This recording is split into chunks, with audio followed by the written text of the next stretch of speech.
Up here off of Cedar Flat, in the pass through here in the Belding Lake, part of the third chain as well. Uh, all back in here, we've had pretty good winds the last few days. Looks like we got more winds this upcoming week. That's going to be pretty tough. At least what it looks like at the moment. That may change, but if it stays like it is, these are types of areas that you're going to want to get in behind and tuck in so you can find that protection, especially from the south or southeast breeze. So Belding Lake is one of these areas. So if you got a real strong, 25 plus mile an hour wind that you can safely navigate to get to this area, this is one of these areas that you really want to duck into. You got a tremendous amount of grass, tremendous amount of bait. You got the right type of structure in the bottom. As we're seeing more and more stuff, as we're trending through into deeper spring, water temps are beginning to rise that much more, a little bit more every day. We've been into some 80-degree water temp in the last few days in certain areas. It's been starting in the 70s, so that's been really good. It's nice. So what we're seeing these fish, trout, push up on the grass as they're getting ready to lay eggs. And one of the things that's a good little indicator for you, if you get into some of these areas like this, when you find that good grass bed or a good shoreline that's got lots of grass on it, wherever that may be, any of it will be in play. So, but what you want to look for and to see is if you can start catching a few male trout. When you start catching those male trout more than what you're catching the female, more than likely you're going to have you a nice female somewhere around there. She's getting ready to lay her eggs. Another thing that you can do too is when you catch these fish, especially the females, is look at their bellies. And if you see a lot of rash or redness that's up underneath there, they're trying to get that bed ready to lay those eggs on. So it's just a great indicator. We've caught several fish in the last few days. It's got lots of sea lice attached to their bellies, so that's telling us. And again, the redness and the rash on their bellies, that's just telling us that they've got that belly right there on top of that grass and that mud, and they're prime and getting ready. So you've got great amount of shell that's out here, both on next to the cut through on Belding Reef that's in here. You got a little bit deeper water. It's on this backside. Tremendous back lake that's back in here. We've had some higher tides for a few days, and so this is one of these areas when you get that type of tide that you can get back in here. Pretty good skinny running boat that you want to get back here, whether it's a skiff or a cat boat of some sort or a flat bottom boat or whatever. You can get back into this area back here and you can wade all that. It's a little soft bottom in areas, but it's very manageable. It'll lend itself to give you opportunities at both redfish and trout, and maybe a flounder or two, possibly even some black drum back in these areas like this. Working on down the shoreline, coming back around, there's a bunch of that riprap that's on the outside here, and that's all wadeable areas. Sometimes that doesn't set up good for a nice southeast breeze because it'll blow right into it. But when you do possibly have a west or northwest wind, you can get onto that shoreline right there and work that back. You can work all that shell that's all the way out here to the cut through that takes you into Mesquite. Then you can come on across there and get on the third chain of islands and start working all that structure that's up and down that. Good amount of structure that's in here. You've got shell, and you got it on both sides. You got the big reef that's on the back side that's over here that separates Carlos from Mesquite in the third chain there. You can get up against the shoreline here. That's where it's a nice little tucked in area as well for that southeast breeze. Get on the third chain and work all these areas out here. Work it out in the middle, work it down the edges, all that. We're locating bait in these areas. The main things that we're throwing has been the original size and the burner shad size of the down south in multiple different flavors. Big Papa Pearl, Twisted Tea, Chicken of the Sea in those flavors. So if we've had the water clarity-wise, it's been good. Acid Rain, Mud Minnow, Firecracker, and the Burner Shad have been really good. Magic Grass in that flavor as well have all been very good flavors to throw in there, being very productive with those. Your Double D has been good in certain times. Top Water has been pretty good at certain times. Also, the Knock and Tail in both the heavy metal and the smoke flavor and the greenback have all been very productive in these areas as well. Again, we're still throwing 16th ounce jig heads because it's not super deep water that we're working in. We're waist deep or less, knee deep in some spots, pulling out fish out of those areas. So you just kind of get those, again, locating some of that grass and that shell over that. And that will be a continuing trend as we continue to get warmer and warmer heading into the summertime, as that shell will begin to be part of the pattern as far as like your shell reefs and shell bars. Those will be areas that you're going to want to continue to target and look for to consistently find and look for your fish. Another bait that's been pretty good for us has been the Marker 54 jerk shrimp. You can work that thing free line, or you can work it under a popping cork if you so choose. Again, I've said in the past, I like to free line it and just bounce it along just like I do my plastics, and it's been very productive for us. Again, majors and minors have been the main key for us. Finding a lot of our fish in and around those time frames, whenever that may be. That's really our target time frames, and anything that we can scratch out leading up to or after that's always a bonus for us. Over here on the super flats, coming off Lydia Ann off this point, man, this is just one of the areas. It's such a long run of grass. You've got potholes, you've got guts, you've got cuts, you've got edges, you got everything that you want. Tremendous amount of shoreline. You've got North Pass, you've got Middle Pass, you've got some areas that are back in here. It's just long area of nothing but good fishing in here. Fish are starting to show up in here consistently. We've pulled some very, very good quality fish off of this flat. A lot of redfish up on here. Occasional flounder here or there. When we've tried to find some, we've located a few, but not a great amount. But there are a few. The main thing we're targeting again on this is the trout. Man, there's some good trout that are hanging up here on this grass, off on these points, out here on the deeper drop.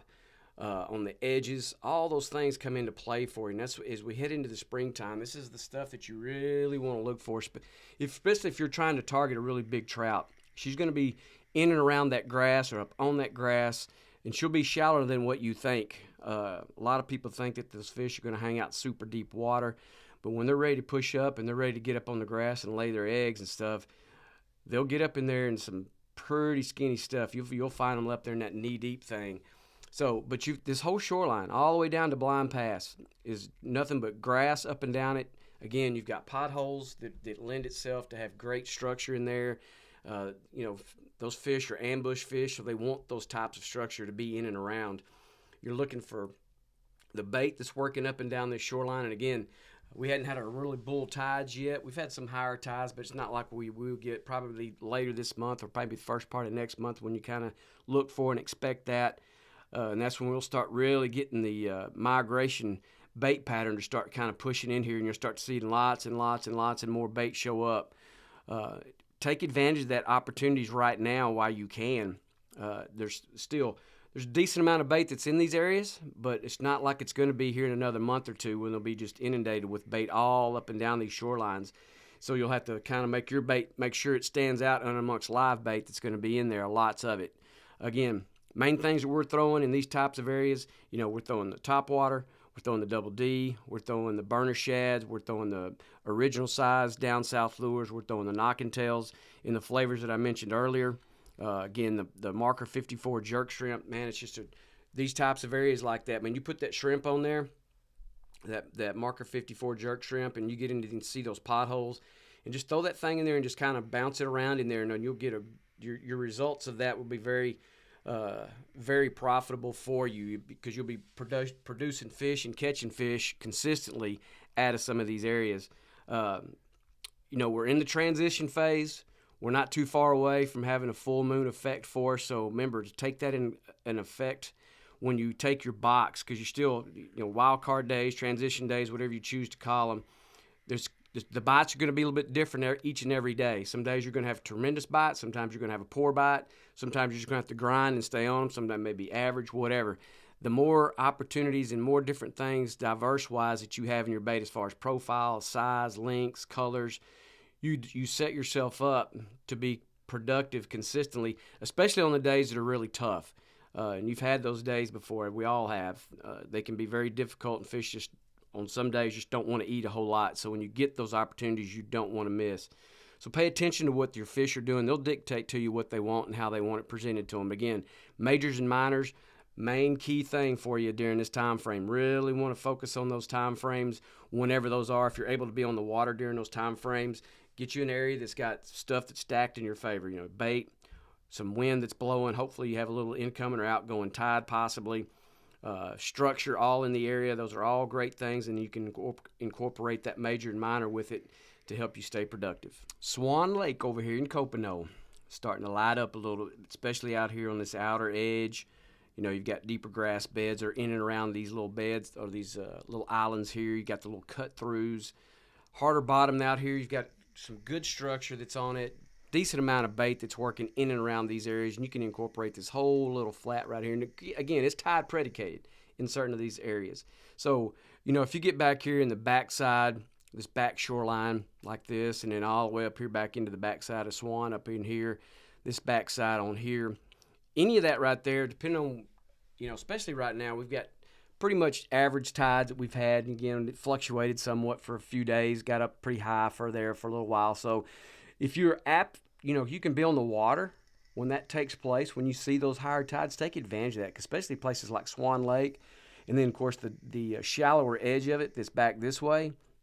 Man, you can get back up there on that big flat when that more water's in there, and the fish will push up on that, and it really becomes a little useful area because that bait gets in there and it gets kind of nervous and it starts moving around because it's got more water, and you're used to feeling safe anyway. And then when that water flows in there like that, then it opens it up for opportunities.